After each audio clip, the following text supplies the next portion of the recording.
the official story on 9/11 is a complete lie. The 9/11 report is a joke.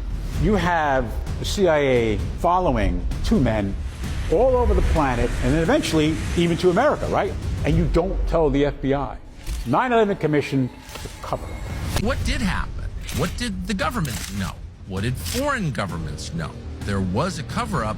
Look at the price we paid. Tens of thousands of Americans, forget everybody else, died because of the rise of Islamism. Look down. Look down over there. You'll see, you know, the Freedom Tower behind us. 3,000 Americans incinerated almost 25 years ago, all because of the Islamists. Islamic terrorism was invented by Zionist intellectuals. In particular, the first place this had a major public showing for the first time was a conference in 1984 in Washington, D.C., organized by a certain Benjamin Netanyahu. And the idea there, this is one of the earliest appearances of the idea, was that there's a specifically Muslim form of terrorism, that Muslims are particularly predisposed towards terrorism. Well, so because the Zionists had to push out the Palestinians in order to create a Jewish state, they had to be anti-Palestinian and they had to be anti-Arab. And as a result of that, they also, because the Palestinians are mostly Muslim, not all Muslim, but it's mostly Muslim, they also had to be anti-Muslim. And that's kind of part of the basic genetic code of Zionism, if you like. Americans don't know anything. We know after 9/11, I think about it now, the propaganda to make me afraid of Muslims. I can't even imagine being a Muslim growing up after 9/11 in America, because I know how I felt about them. But that beating every day in our heads that every Muslim was a terrorist was the idea that you got, that it is so unacceptable. When I go back and I re-examine that propaganda, that brainwashing that took place in the classroom to make me scared. The reason for that, you know, he who controls the textbooks controls the entire country, in my view, right? There is an Israeli lobby group called the Institute for Curriculum Services, and what they do is they lobby to make changes to the history textbooks in American public schools. And the changes they make hide Israeli war crimes, 75 years of tyranny, and the dispossession of the Palestinians.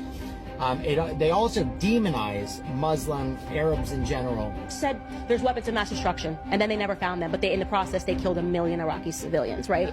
And it made us think it's okay to just keep bombing Muslims. That was the purpose to me of that educational propaganda and brainwashing, is that we feel nothing for Muslims if they die. And that's so wrong. As a Christian, it bothers me that. I wrote a book in 1995, and I said that if the West doesn't wake up to the suicidal nature of militant Islam, the next thing you'll see is the militant Islam is bringing down the World Trade Center. Here is the very true story of what went down on 9/11. There was an instant messaging service that was called Odigo. Maybe I'm saying it wrong. Odigo, O-D-I-G-O. It was Israeli owned and operated, and they had headquarters that were based 2 blocks away from the World Trade Center. Now, this is according to Haaretz, published September 26, 2011, so that is 15 days after the attack. It says, Odigo workers were warned of the attacks. That is the headline, and I'm going to read you this piece of the article verbatim. It says, quote, Odigo, the instant messaging service, says that 2 of its workers received messages 2 hours before the Twin Towers attack on September 11, predicting that the attack would happen. And the company has been cooperating with Israeli and American law enforcement, including the FBI, in trying to find the original sender of the message, predicting the attack, end quote. And that's not all. That's not all. It's going to get even crazier. 2 weeks after 9/11, Alex Diamandis, and by the way, he was Odigo's vice president. This is the vice president of the company. Said that the messages said something big was going to happen in a certain amount of time. And it did. Building 7. So that building got reported being down 26 minutes before it actually fell. And you get on TV, on BBC, talking about, I've seen it, talking about how the building is already collapsed and it's right behind her. Never forget that on 9/11, the British Broadcasting Network announced that Building 7 had collapsed 26 minutes before it had actually fallen. The 47-story Salomon Brothers building, situated very close to the World Trade Center, has also just collapsed. As you can see behind me, the Trade Center appears to be still burning. We see these huge clouds of smoke and ash, and we know that behind that there's an empty piece of what was a very familiar New York skyline, a symbol of the financial prosperity of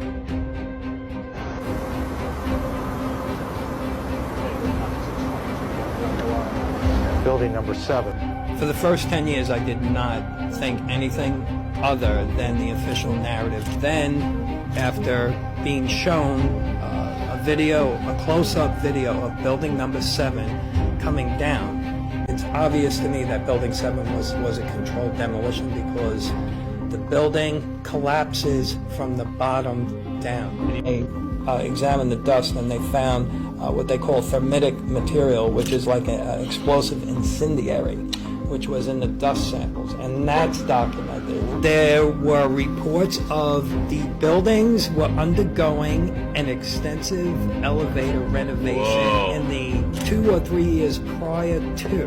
They had access to the cores of the building. And on the day of the attack, the elevator company would not assist in the operations of the elevators. And 26 minutes later, the building collapsed. People think what happened to Building 7 seems impossible. A lot of structural engineers have written this and think that seems impossible. Okay, I've been involved with heavy construction for over 30 years, been involved with the constructions of high-rise steel frame buildings in Manhattan. I know what goes into these buildings. I know what fire loads that they can handle, how fire is going to act. The trade centers were unique in that they were designed to withstand the impact of a jet. From what I understand, the outer skeleton of the building, the outer columns was like a fishnet, and you had these inner core columns which were substantial, thick steel beams to withstand 4 or 5 times what the loads were. No steel frame building has ever collapsed before or since 9/11. It said that Building 7, it was a progressive collapse, that it was caused by fire. But progressive collapse, unlike the Twin Towers collapse from the top down. That's a progressive collapse. Sure. Floor by floor by floor. But if you look at the videos of Building 7 collapsing, it collapses uniformly. It's collapsing from the bottom. The building stays intact all the way to the bottom of the ground. Now, fire doesn't act like that. At one time when I was heavily engaged in trying to get a new investigation, I definitely felt threatened. The building was powder.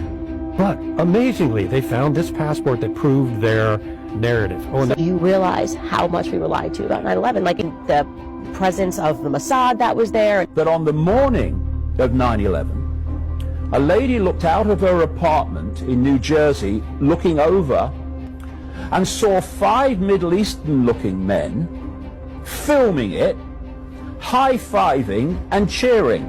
She took them to be Arabic. Police eventually tracked them down. They were traveling around in a white van. They were Israelis. They became known as the Dancing Israelis. It began when this woman was watching the Twin Towers burning from her apartment in New Jersey.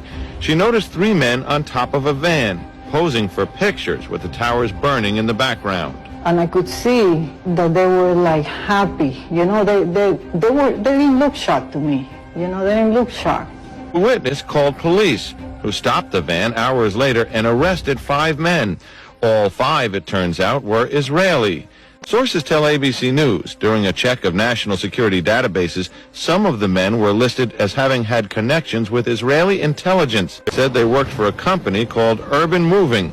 Not long after the arrests, the offices of Urban Moving were simply abandoned. Kept in custody for 71 days until the ultra-Zionist head of the criminal division of the Justice Department, Michael Chertoff, released them.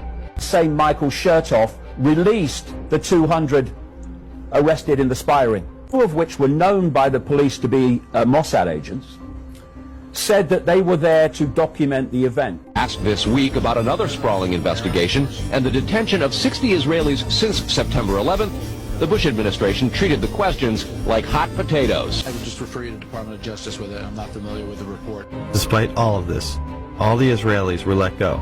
without any espionage charges being filed. To all Muslims growing up during that time in America, I am sorry on behalf of America.